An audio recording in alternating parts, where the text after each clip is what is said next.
Hey up and welcome back, and as you can see, this is a winter ride out on my Moto Guzzi V7, but today we're going to be talking about Royal Enfields.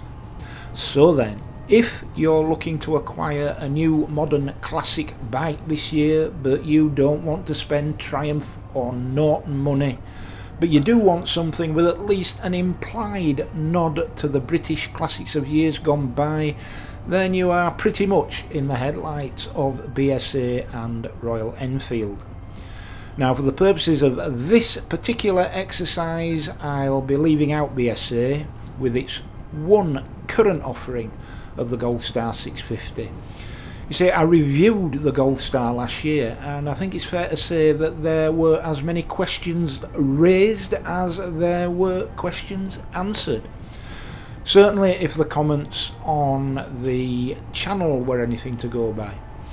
So I'll be revisiting that particular bike in the coming weeks with a follow-up review out of Eddie's Motorcycles in Tadcaster, when I'll be looking to take a closer look at some of the issues that a few of you raised in the comments in relation to that particular bike.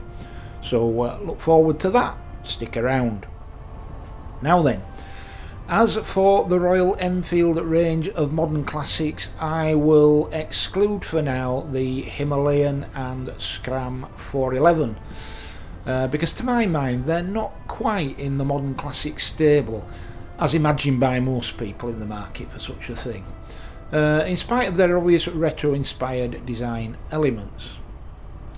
And for even more obvious reasons, I can't yet really comment upon the newly announced Shotgun 650, beyond that is its general appearance, declared performance data and newly released price points. That said, the Shotgun is so obviously and substantially based upon the Super Meteor 650 that the majority of the Super Meteor's overall strengths and weaknesses can, with some justification, be attributed equally to the Shotgun. So let's take another look at the Meteor 350, Classic 350, Hunter 350, Bullet 350, Interceptor 650, Continental GT 650, Super Meteor 650, and yes, let's use the context of those bikes to arrive at some informed considerations around the new Shotgun 650. So with the exception of the Shotgun and Bullet 350, I've been lucky enough to ride all of these bikes on an extended basis, courtesy of Appleyard's Motorcycles in Keighley, and please feel free to have a look back at the individual reviews on this channel, and I'll stick a link in the description for you. And worth knowing, of course, if you don't already, that I've owned 3 of them and still own one of them, the Super Meteor. Now, I think personally that you can describe your preferred bike by employing 4 basic considerations: looks, performance, handling and cost. So looks of course include design, style, build quality, colour options. Performance can include power, torque, handling, braking, fuel economy, range. And handling can include suspension, cornering, weight, size, comfort. And costs include the initial outlay for the bike, servicing, warranties and insurance.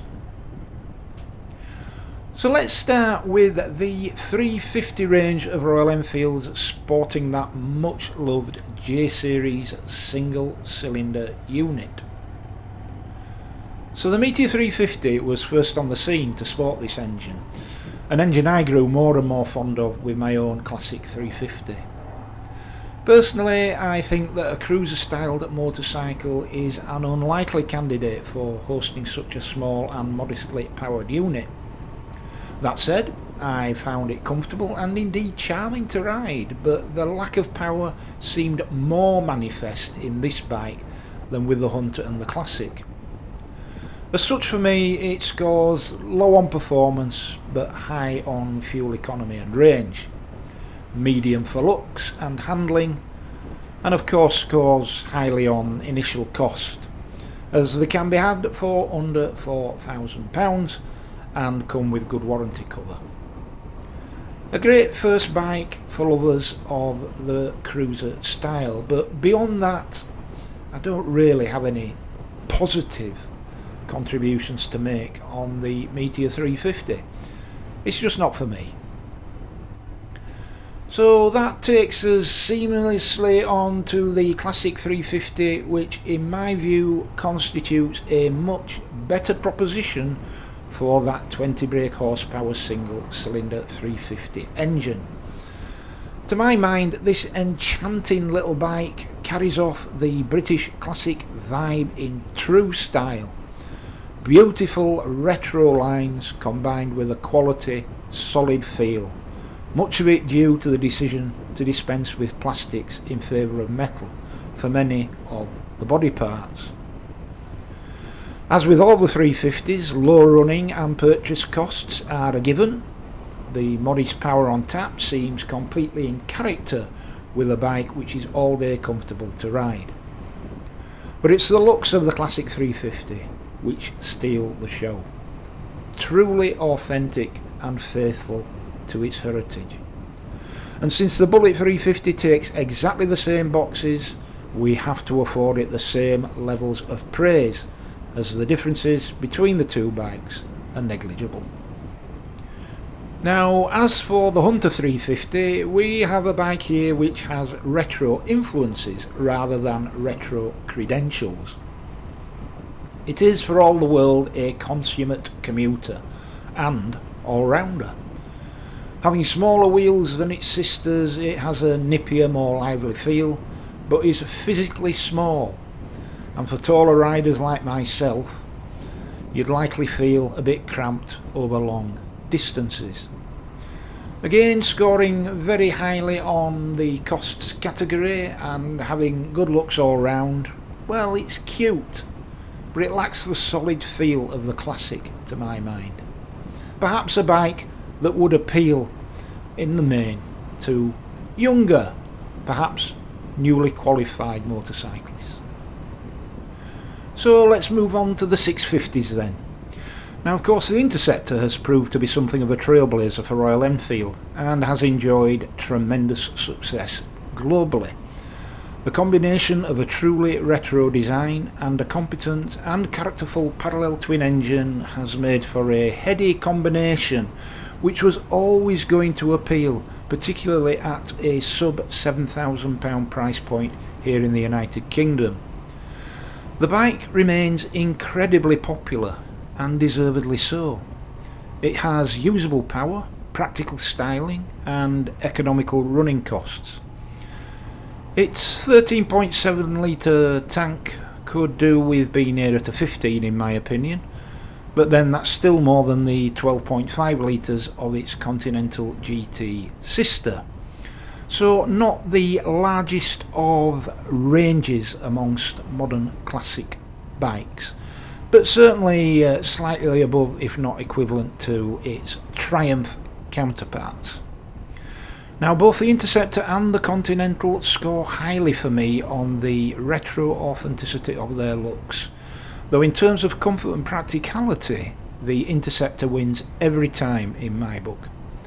You know, after less than half an hour on that Continental GT, I was feeling the wrist and shoulder pain aplenty. Now, to be fair, this is down to a combination of my age and height and clip-on bars. So, if you're younger and shorter, well, why not? And so then on to the Super Meteor 650, and as I said earlier, by extension, the Shotgun 650. Well, if you're in the market for a mid-weight, low-cost cruiser with true retro credentials, you'd be hard-pressed to beat the Super Meteor. And if forward foot controls aren't your thing, but all the rest of the above still applies, you'd be hard-pressed to beat the Shotgun. Both bikes start at under £7,000 in the UK, with only the top Super Meteor Celestial model coming in at over that mark at around 7,300. You know, when I first viewed the Super Meteor back in the spring of last year, something about it clicked with me.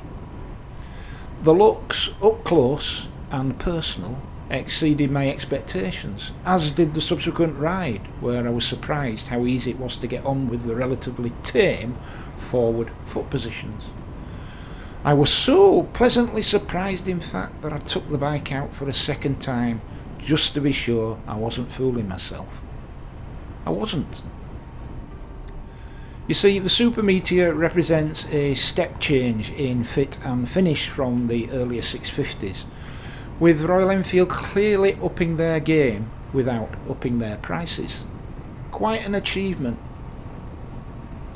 And after several months of owning one myself, I'm convinced that it will do most things within reason. You see, to my mind, the true nature of a bike is owed as much to its rider's chosen use as it is to its classification. Any bike can be an adventure bike, a sports bike, a touring bike, a cruising bike, a commuter bike, if it's pressed into such service by its owner.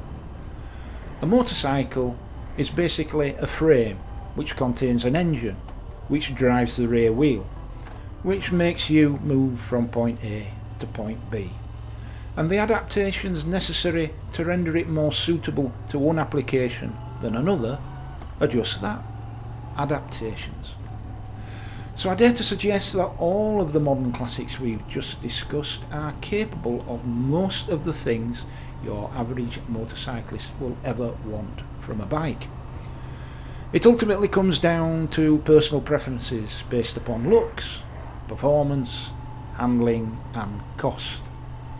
And perhaps a fifth element, that ethereal concept of emotional response, which drives so many of our decisions.